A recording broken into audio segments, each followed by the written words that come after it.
Welcome, Amy. We are so excited to have you here. I know, on this lovely, lovely afternoon. So, we wanted to know first, could you share a little bit with our listeners about yourself? So, both personally and professionally. Absolutely. So thank you so much for inviting me, and congratulations on your 1 year anniversary. I'm very Thank excited you. to join you. So sure.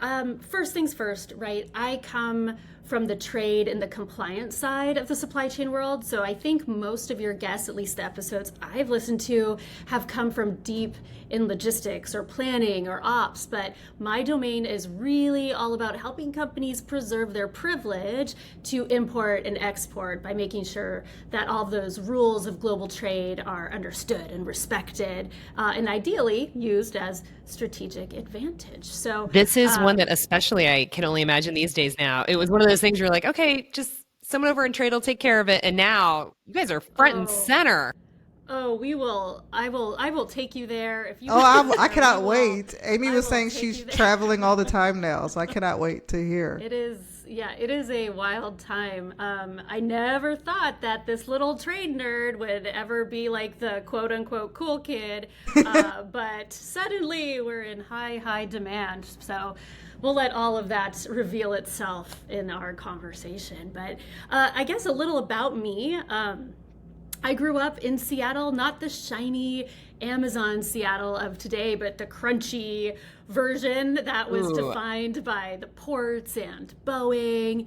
My dad drove a FedEx truck in the 80s, and he used to take me and my sister out to watch planes take off and land and all these things. And so, from the very beginning, like shipping and trade and connections these just weren't abstract ideas, they were just part of my life, right? So, I like to say that my environment fed my natural curiosity in this space. So while a lot of people, and I've listened to a lot of your episodes, and I obviously talk to a lot of people in the trade space, everyone says, "Oh, I just fell into this business. I just fell into this life." I did not fall into it. I actually chased it.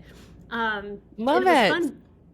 It was fun to reflect and get ready for today because it's been a while since I've kind of thought back to my career, but I actually jumped at every single chance to be close to the trade action. Like Seattle back then in like the 90s was building a cruise terminal. So like I interned on the waterfront, and Seattle hosted the WTO ministerial in 1999, the battle in Seattle, right? The infamous failed round. So I interned for the host committee. When Seattle got a World Trade Center, I made them hire me. Like I felt like the whole trade world was converging in my backyard, and I just like had to be a part of it. Um, so then my career got really interesting. I built a career that's kind of taken me through some of the biggest inflection points in global trade. And I joked on another podcast that I'm like the Forrest Gump of trade compliance. Somehow I have ended up in the middle of every major like trade moment of the last 25 years.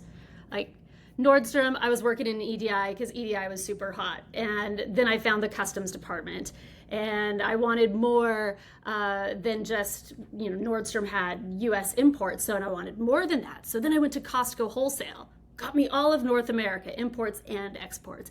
Then I wanted more than that. So then I go to Amazon. And all these companies, right, are in the Seattle area. Amazon gave me the world. That was like almost too much. We can talk about that if you want to.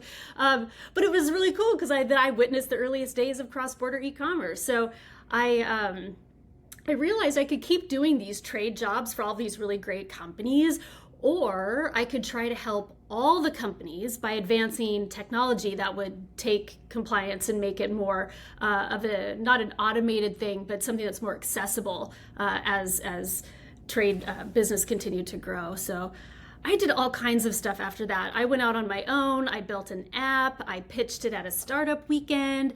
I ultimately ended up taking all of my new ideas to this company, Avalara, also in Seattle. They do tax calculation. They were building a landed cost calculator.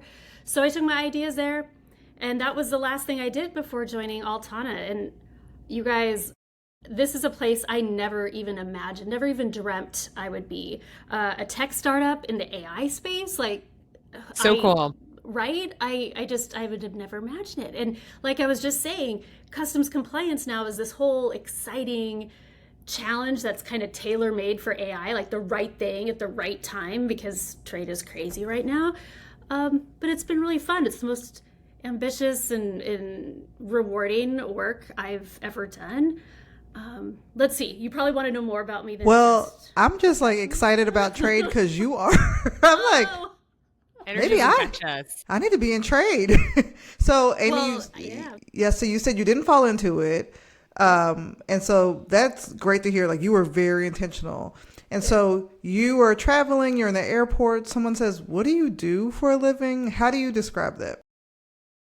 So I had to think about this one a little bit because there's the answer and then there's a secondary answer. So at my core, when somebody asks me, I'll first say that I am a trade compliance practitioner. I am a licensed US customs broker, and in really simple terms, I help companies follow the rules of global trade so that they can maintain their privilege of doing cross-border business. That includes things like managing tariff codes or making sure that the correct customs duties are being paid, or proving the origin of our products, screening for sanction, all of these things. That's the boring, basic, blah answer. Now, with that basic explainer out of the way, I will usually add that I now work for an AI company that's helping other companies and helping governments and logistics service providers navigate this crazy trade environment that we're in by using AI to make trade a vehicle for good.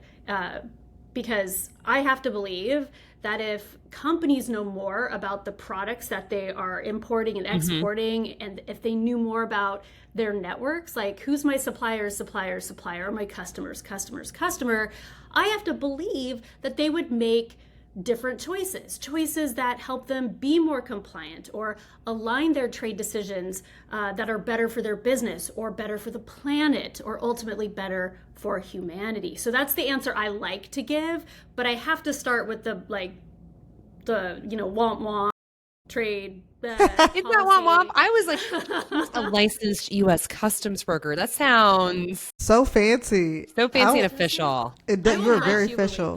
that. You are very Okay. official. So Big that kind of word. leads into our next question. You do have this incredible experience. So you are a licensed U.S. customs broker. You're also a member of the Trade Support Network. So I think about all these companies you've worked for and where you are now. Two questions. One, with that vantage point, what do you see as like some of the most significant challenges that we're seeing right now in global trade? And then the follow up is, how do you see this? Because it's interesting because this is all it's public and private, right? So you're dealing with the government. It's all these entities, and you have to collaborate with private companies. So kind of curious around one, what are some of the bigger challenges you're seeing, and then two, how do you see the public and private collaborating and working together, or maybe Yeah, not? I don't okay. know. No, for sure. So one of the biggest challenges in global trade right now, other than just the sheer volatility of everything that's happening in the world, it's how that volatility is showing up when we talk about trade. Tariffs are changing by the day, sometimes overnight. Mm. You guys are in supply chain, so you're probably familiar with forced labor. Forced labor rules are now demanding deeper visibility into what your products are. If your deal in Europe and you've got the CBAM, so you have the carbon border adjustment mechanism, you have deforestation, you've got conflict minerals, you've got all these new policies that are now demanding that companies are accountable not only for who they buy from or sell to, but for who they buy, who are they buying from and who are they buying from and all these things. So we've moved into this era of, I call component level accountability, where you need to know what's inside your product, who touched it, under what conditions. And most companies have never had to do this before. They don't have the tools, there's no infrastructure to manage that complexity. So all the tools that we've come to rely on, the physical tools, maybe digital tools and processes, they just weren't built for this kind of transparency. So where compliance was treated like this after the fact checkpoint, bolted on at the end, way after you guys have already made all of your decisions and all of your work, that doesn't work anymore. So you see, what you see happening right now, or maybe your trade compliance teams are feeling it too. They're crunched. You're asking them questions. How do the tariffs impact us? What do we need to do? How can we mitigate all this?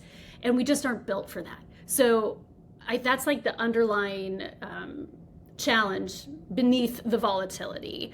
So then you were asking about the public-private. Yeah. And the truth here is that there's no single company or government that can solve these issues alone. Like, the governments can't enforce these rules without the information from the companies, and the companies can't comply with the rules without more collaboration with their networks, who they do business with. So this is where public and private collaboration come in. Companies have, or should have, or need to have rather, all the visibility that the regulators don't. And the regulators have the authority that companies need. So when you bring these things together on like a shared platform like the one that we've built at Altana, you've got the public and the private working off of the same data. You can move from where it's finger pointing or chasing after the bad thing has already happened to go fix it, to now solving the problems before they become problems. You're all working together off the same stuff. So I could go on more and more about that, but I'll stop for a second. Okay, so you did talk about, so everyone, like, I think if you didn't know what a tariff was, you know now. Although there are people that still don't understand that process. But anyway, so when you talk about navigating tariffs, sanctions, complex trade policies, it can feel very daunting. So what's one of the biggest misconceptions that you've seen about trade compliance, and how does your work help simplify that for businesses of all sizes? Yeah, sure. So I feel like a broken record these days. I've been saying this a lot, but the biggest misconception is that the function of trade compliance is still this retroactive box checking function. We're responsible for filling out the customs declarations, and we keep the regulators off our backs, and we keep our companies out of trouble. That was the trade compliance of 30 years ago. The reality of today is that compliance is actually a strategic function. We're not just a cost center that we have to pay the customs duties and we don't bring in any money. We're not strategic. We actually are. It's often the first signal of a disruption, like a tariff or a sanction or a forced labor law, and then those ripple effects of how those things show up in your sourcing decisions, in your pricing strategies, even in maybe your brand reputation and the way you market your products. Like, compliance intelligence isn't just this thing on the side that we want to make sure that what we did was right. I actually see it moving more into this space of, why can't we use the intelligence that we have, the trade knowledge that we have, to make sure what we do is right from the start, so it's less this reactive function, and now it's truly you make it a profit center, right? I have a you can follow-up make a better decision to that, Amy. And so, from your experience, how advanced are companies on that spectrum? Are most big companies still in the, we're going to see it as a kind of check the box, or like, how evolved are we across, like, the U.S., for example? Courtney, that's it's the reason why I'm doing a lot of traveling right now, because we're just not, it's not that we're not evolved. I don't want to make it sound like we're cave people. It's just that when trade compliance became a function back in the 90s, the mid 90s, there was never an expectation that companies had to know more than about the physical thing that they're moving across the border, that tier 1 product. I'm buying this thing from this supplier. This is what I'm importing. It was made here, here's what it's worth, blah, blah, blah. There was never an expectation that we needed to know more than that. So we didn't. We don't have systems or technologies. We weren't asking our suppliers for, we know what the bill of material says, but I'm not asking you who the supplier of each of your components was and who their suppliers were, et cetera. And that's actually what's being asked for today. So to answer your question, most companies are not equipped at all to do this. And there's a lot of pushback, like when the UFLPA went into effect and everybody was trying to how do I comply with this? This is an impossible problem. this is a beautiful use case for AI in our space. This is an opportunity to use artificial intelligence, take all the trade data that we have and connect it all. And when you do that at a massive scale, what if you just plugged in your tier one suppliers into an existing map, and then suddenly you could illuminate your tier one, tier two, tier three back to the soil? So the hardest part for me right now, and the reason why I'm doing all this traveling, is trying to evangelize this idea that it is not an impossible problem anymore. This is a very solvable problem. And it's kind of serendipitous that you've got AI at the exact right moment that all of these new regulations are now requiring this, because I don't know how you do it otherwise. So are we well equipped to do this? No, nobody is. And not even just country by country, no company is well equipped to do this. So I'm out there on the road taking my spiel and helping companies realize that there are solutions to these problems. So did that answer? I don't know. Yes, no, that's perfect. Yeah. No, this is super interesting. I also appreciate too this move from obviously compliance, like you want to abide by all the laws that you're not at risk for anything. But I love using this data as a signal almost and getting ahead of things rather than, okay, we've done and we've made all these things and now we're going to go back and check. Instead, getting ahead of these things, and maybe it changes your sourcing strategy, your manufacturing strategy. I was thinking the same thing. It's really like valuable. Be more. You can have a strategic. That word. See, every time I can never say strategic advantage ever. I just can't. And I always want to say it. I do think that, to your point, what I liked about that was this does open up a lot of opportunity, and if you can get in front of this, you will have a competitive advantage. So that's amazing. You could do my pitch for me. Like, you are. Look at that. That's exactly what we're trying to say. And imagine, right, you're talking to trade people who've only ever just worked in the regulations. They've been doing the same job for 20 years. And you're trying to show them that there's a whole new way to think about your work. And the pushback has been actually, it's been interesting. But it is an exciting time, and I love that you drew those connections already, because that's what we're saying. Yes, you can make it. Yeah, you sold me. I was like, get it. Yes. Excellent. It's amazing. Right now, let's do this. But yeah.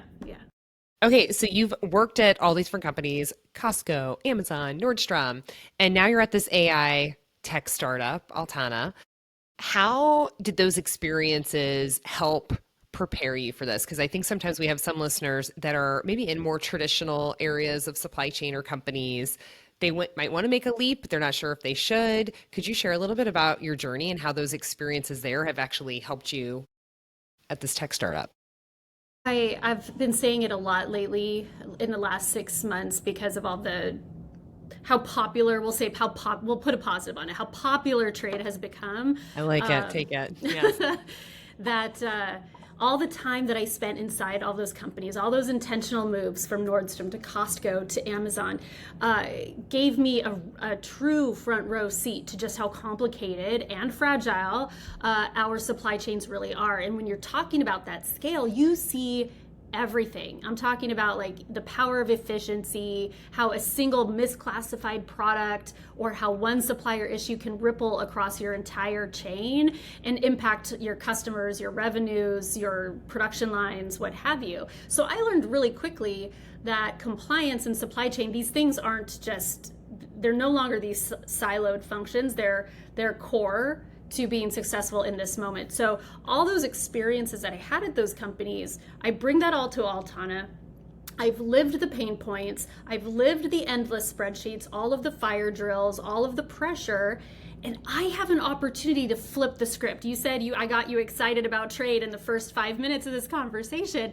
I can use all of that passion and experience and channel all of that into building AI-powered tools that help companies and governments address those same problems that I struggled with. And I can think differently about them. Because I don't work for any of those companies anymore, I can get a little creative. I can try some different things, some radical things that actually solve these problems. Some work, some don't. But I feel like I've been preparing my whole life for this role. This is it. This is the final act. Well, it's not my final act, but it's my final, you know what I mean? My final Yes. trade job. Like, this is it. This is the moment. So Amy, you kind of teed me up for this. So you've been recognized as a top innovator for having a progressive approach to trade compliance. And so what does it mean to approach, as you said, like traditional trade concepts and ways of doing things? And how has technology, you talked a little bit about it, but if you have any other examples of how AI has really been a game changer as you think about your approach to trade? Sure. So if I forget that second part of your question, please go ahead. remind me.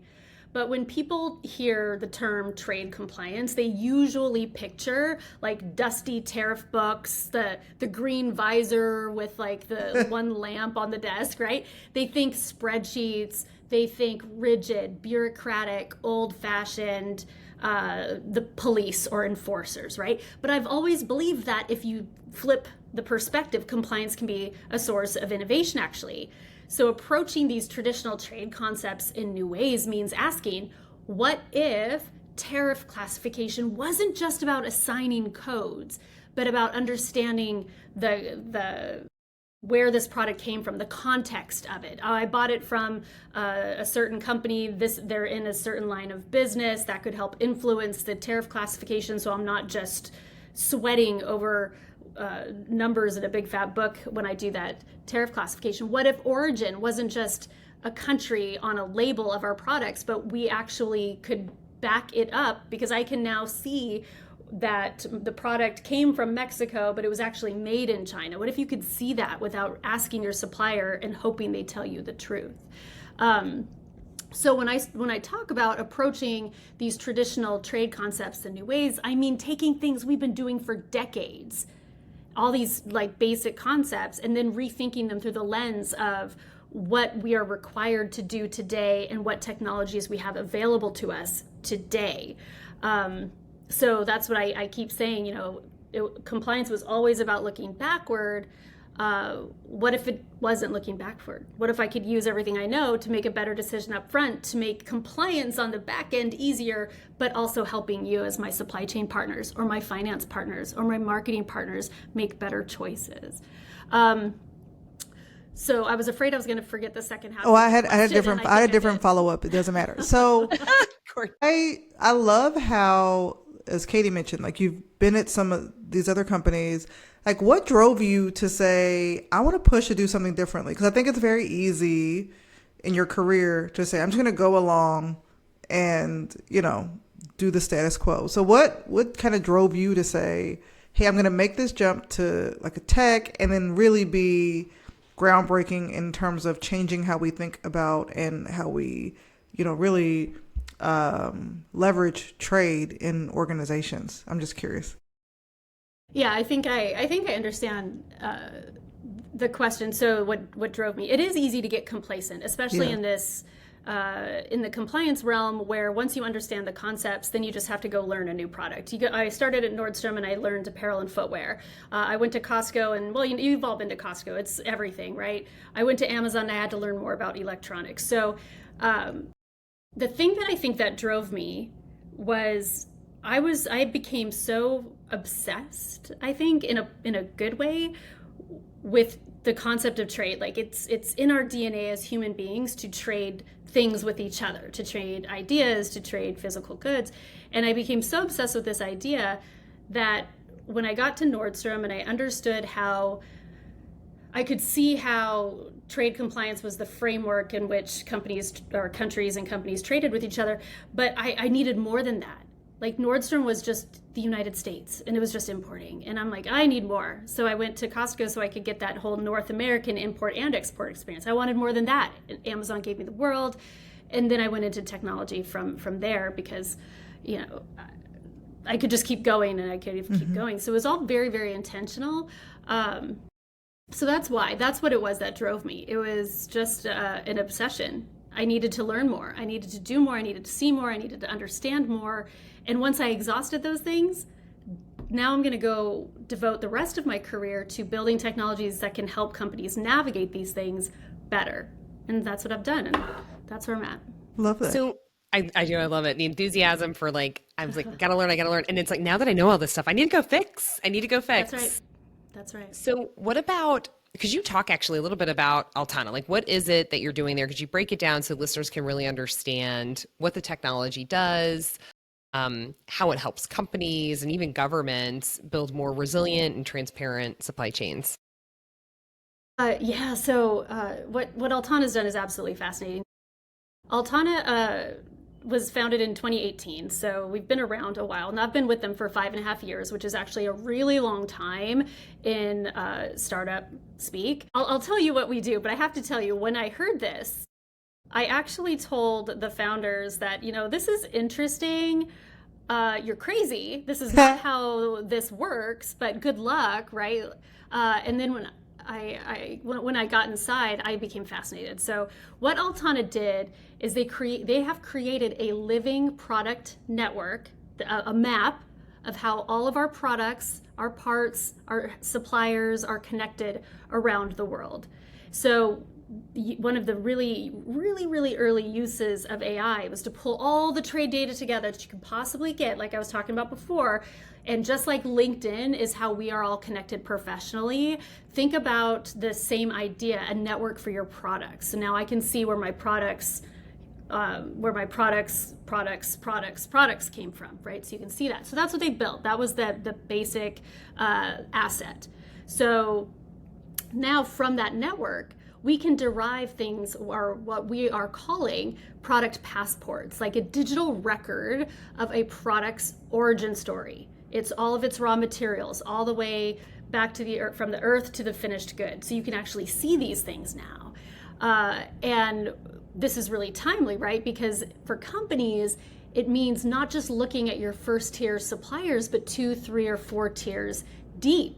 And imagine being able to share that passport, what you see, with your suppliers or with your customers, so that you could collaborate on it. And you could say, oh, I see that, like, it looks like you're getting some components from the Xinjiang region of China, which is a banned region for reasons related to forced labor.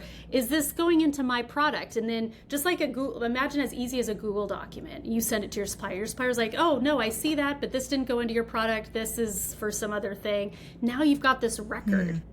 And it lives in this passport. Now, on top of that, this goes back to the public-private conversation. Imagine you could share that passport with a regulator. If they stop an import of a very critical component, and they're like, oh, well, it looks like this was made with forced labor. We have reason to believe that one of your components came from Xinjiang, China. Now you've got a passport that will show them, nope, we did our due diligence, we used Altana, we can see our network, we talked to our supplier, here's all the documentation.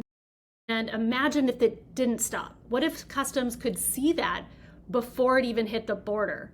So they're not going to stop it and then ask you questions. What if they could ask you questions before it got to the border, because you're sharing that information in advance? So we use this term, global Like entry for TSA goods. pre-check. Yes, exactly. Hello. You get it.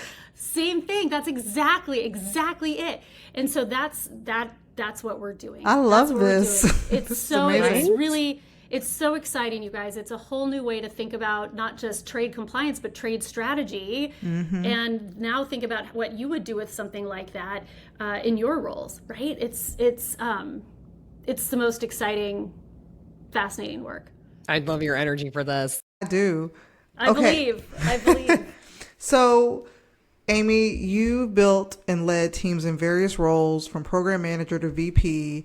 And I'd love to hear your leadership philosophy, because you clearly have a passion for innovation, problem solving. I'm sure all your teams probably have not had that within them. And so how have you led those teams, and how do you drive that within the teams that you lead? So I had to really think about this question, because it's almost like you're interviewing me for a job. And I'm like, I haven't interviewed for a job in a while. I'm like, oh my gosh, I'm the hot seat. But so I really honestly gave this some thought. So my leadership philosophy really comes down to 3 things when I'm honest with myself: curiosity, backbone, and service. Okay, so my curiosity, I think I mentioned at the beginning, I'm a naturally very curious person, and that is really what's driven me in my career. But curiosity is what keeps me asking questions, challenging the status quo. When I've managed teams, I want my teams and my colleagues, I want them to see problems in new ways. I get to do that every day at Altana because these are fresh, young, brilliant people I work with every day who don't come with trade background. Like, who has that? But if I can foster or instill curiosity in them, then amazing. Then they're going to be better and we're all going to win. And when I talk about backbone, I mean taking up space. I mean having a voice and not being afraid to ask what might be a dumb question, because chances are if you have that question, somebody else is already thinking that same question. And so being confident and being vocal and that works, that applies to fighting for whatever you think is right, standing up for your ideas, having a point of view. I really look for that in others, and I try to lead by example with that. And then finally, service. And this one is really important. I wasn't always this way, but when I talk about service, I mean paying it forward. I measure my own success not by how many answers I provide or all the things that I get done off my to-do list every day, but how much I can help other people learn and grow. So I succeed if the others around me do too. People have, I was mentioning the brilliant technologists that I work with at Altana. I will drop everything to answer their question. There's no stupid question. Amy, what is a bill of lading? Amy, what is a customs declaration, or how are duties calculated? The more I can help them, the more successful or the more things they're going to achieve in helping us build this business. So I succeed if they do too. And I can't just claim all of this credit. I didn't just come up like, I made so many mistakes in my career, but I've had really good mentors, and I that comes up. I've heard that come up in your podcasts and other episodes, but my mentors have truly led or have had that kind of leadership. Now, I've had some bosses who also showed me what not to do, but both have shaped me, right? Yes, they do. Learn what not to do. Yep. They've really shaped me into this leader who hopefully listens. I like to think that I've become a pretty good listener, and I create space for other people's ideas and all these things. But with those three things, I think that's what unlocks innovation and helps your colleagues problem solve and gets them comfortable like ideating. So I don't know, I can kind of go off track there, but that's great. No, that's Curiosity, great. backbone, and service. I like that. yeah. Those are good. I was just talking to one of our previous guests, Anna McGovern, and she was sharing with a few of us she has a WhatsApp chat, and about a career coach and she was just telling me, Katie, I met with her about the woman, and I can't think of her name because I was trying to find it, but she's like in her 70s. I'm sorry if this one is not, but she was like, she's on the other side, and she's like literally devoted to just paying it forward. She's like, she hosts these sessions every Thursday. She has workbooks. She used to be a recruiter. She just has all this stuff, and she just gives it freely. And I was like, wow, that is amazing. Because when I saw the text stream, she's like, yeah, sign up, it's free. And I was like, all this is free. And I called Anna, and she said, yeah, that's just, she's like, she might charge for some, like, you want individual stuff, but she expects you, once you have received this, to pay it forward. So I do think, so it's nice to just hear that theme again, because I do think that is, especially for, us in our roles. I mean, we have to do that and pull others with us. So thank you. That was amazing. It's how we bring up the next generation. I say of trade nerds, like people, like I said before, like most people fall into this job. What if I could make trade, or if I could help make trade a job that people aspire to, not one that they fall into? And you do that by sharing your wisdom or building new tools and modernizing the way things are done. That's how we do this. Okay, so what if someone does want to be the next trade nerd? What advice might you give to someone who's maybe more junior, up and coming in their career, and this is a space that they want to know more about? What kind of skills could they start to develop? How could they learn more? Yeah. So I mean, there's a lot in there. I don't want to say like the things people always say, which is like, oh, go learn these regulations and go learn all these soft skills or whatever. not like that. I'll come at it a different way.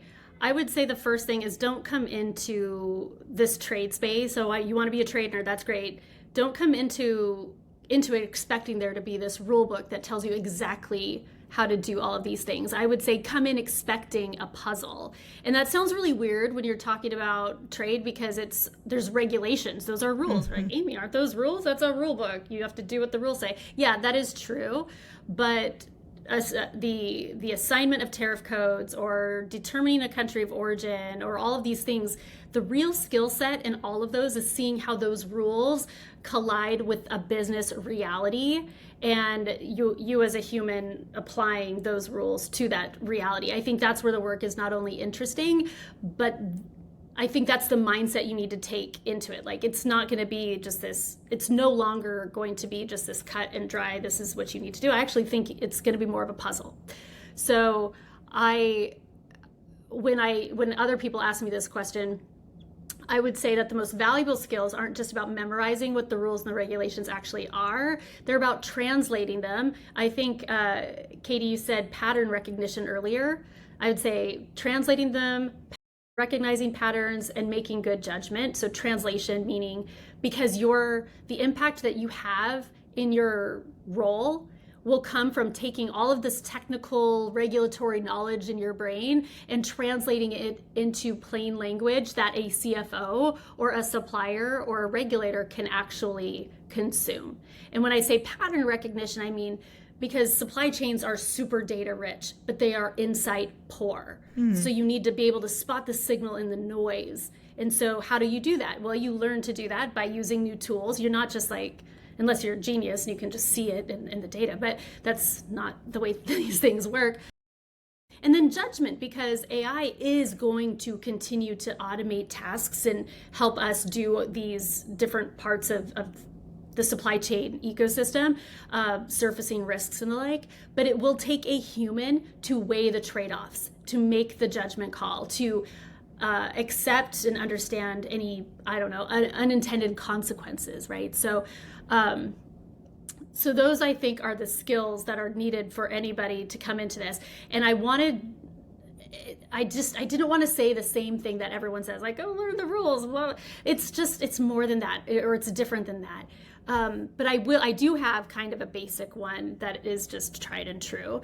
And that one is build your network, find your people. This space, you guys know this field runs on relationships and sharing knowledge. The best compliance professionals I know are the ones who have learned from each other. They go to the conferences, they network, they're willing to share, like, oh, how do you do this? Or how do you do that? This is how you build yourself and how you grow, and then how you can do it for somebody else later. So it's this whole cycle. You got me sold. I'm ready to explore career and trade compliance. I know. I said, I was like, you're going to solve it. I was like, she had me so excited. I'm like, Amy, I want to do it now. Okay. Excellent. So Amy, beyond professional, you've served on the board of Pike Place Market Foundation and are I want to know if you've ever thrown a certified- fish with that. I've never caught a fish. I've never caught a fish. And you're a certified Legree fitness trainer. So can you talk about how those personal passions and community involvement kind of influence your approach to your professional life? Oh, wow. The approach to my professional. Oh, okay. So the Pike Place Market. So all of you who have been to Seattle or you've seen pictures of Seattle and, the fish throwing and the flowers. So it is the largest public market, farmers market in the country. And it is a beautiful, very special place in Seattle. And I joined the foundation, the board of the foundation, because what people don't realize is all around the Pike Place Market are social services that support the farmers. There's a medical clinic, and there's child care, and there's senior assisted living, and there's a community safety net. There are all these services that support the people who live and work inside of the market community. And being born and raised in Seattle, this is really important to keep the spirit and the color and the specialness of the market alive. So I joined the foundation because I love Seattle, and I'm a very proud Seattleite, but also because this human connection. So follow me here. It gets kind of nerdy, but I like it. We like nerdy. So obviously I already said I'm obsessed with humans' innate desire to like trade things with each other. That's just like, what is a marketplace if it's not a place to trade things with each other? So it's this really beautiful thing that happens when everyone gets together and they're selling and trading things and exposing themselves to new ideas. And I really wanted to be a part of preserving that. So that was the foundation piece. And then the Legree piece is if there is not a fitness trend or hack that I have not tried, like you name it, I have tried it. And Legree was like, if you don't know what it is, it's this really intense, they say it's not Pilates, but think about it as a really intense form of Pilates that's more about strength training. I think Pilates is intense already as it is. Is it? Well, yeah. So imagine, right? Take it up a notch. Right. Oh, take it up like 10 notches. But the cool thing about it was it's really, really hard. And yes, it's super painful. But if you have a stressful job and you go to a Legree class, you have no choice but to not think about, you're not thinking about your email. You're not thinking about a work meeting. You are not thinking, you're just thinking about not dying on the machine. And in the process, you get a really good workout. And I became addicted to that feeling. So I guess if you're going to ask me to tie both of those things back to my professional life, I think the marketplace, like obsession with human connectivity, is definitely appreciating that. It lends itself to my passion. So you think I'm excited now? Let's go shopping anytime. That's really exciting. Okay, I have a question. Is it harder than the like Pilates reformer things? Oh yeah, yes. So we could, if you legreefitness.com, there's the guy who created this method. He's alive. He's like, he's got to be in his like late 40s, maybe early 50s. He created this method to help train the stars, right? To build, you want to be fit and toned and all these things really, really fast. And so it's this huge machine. It's a reformer, but think if a reformer like grew 3 times, was made of steel, not wood, and every exercise you do on it is really, really slow and deliberate. It is like, it sounds really painful and it looks painful, but it is, if in your brain is like, it's the good hurt. Okay. Like after a while you start to crave it. And I think the only connection I can make back to my professional life is that I am not thinking about my professional life when I am doing Legree, when I'm working. Okay, I'm looking this up later. Not that I'm going to do it. It sounds maybe too intense for me, but I will look it up. I get it though. I feel that way about, and it's not nearly as intense as what you're doing, yoga. I just feel like I started it much later in life, like literally in my 40s. And I find when I'm in it, I can't think of anything else. I have to be present or I'm falling over. You're going to fall. Yes. Yeah, the same idea. It is. It's, I think probably helped me too with, maybe being more present and things like that. Cause I cannot think about anything else I always try to tell myself like, what is it? Like leave everything off the mat. So that is that was me this morning. And I fell because I was like in my head about something else. And then I fell. Yeah. I was like, I need to focus and pay attention.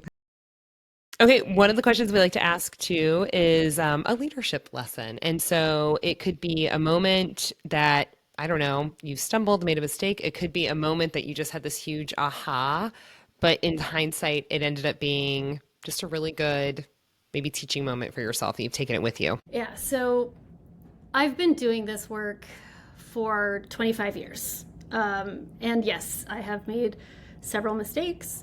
I have stumbled. But early in my career, like when I became a manager for the first time, it was at Costco Wholesale. I had never been a manager of other people before. And I naturally just assumed that by being a manager, my job was to have all of the answers all of the time. And I felt this weight where I had to prove, like, I have to prove myself. So that's how I learned to create space for other people's ideas, because I did not do that then. I thought my job was to jump in and solve every problem. And although it may have been coming from a good place, in hindsight, it disempowered people. I had a performance review where I'm thinking, I did a killer job, I'm amazing, I'm killing it. And actually, no, I'm not. I'm being too hard on people. I have to be the smartest person in the room all the time.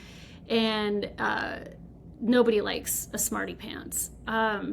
And so that was really hard, but I'm really glad I learned it, and I'm glad I learned it when I did. Yeah. Because that was when I first realized that leadership's not about being a hero. It's about creating conditions for other people to do well. My husband says it all the time. It's not how good of a job I do. It's how well I show up for other people and those around me. That's when you really create value. So, yeah. I saved that performance review, by the way. I actually do have it in a file folder, and I just I only know that, Courtney, because we were talking about moving, and I found the box. I'm like, oh, what's in this box? Like a bunch of old performance reviews. Like, this is a sad, sad box of stuff. But Amy, this has been so informative. We love your energy about trade. We just love when people come on and whatever they're doing, so passionate about it. So I think we're gonna get some more trade nerds coming out of this. I know. I love it. I feel it. that's the goal. That's the dream. Well, thank you so much for coming on, and we so appreciate the conversation. Me too.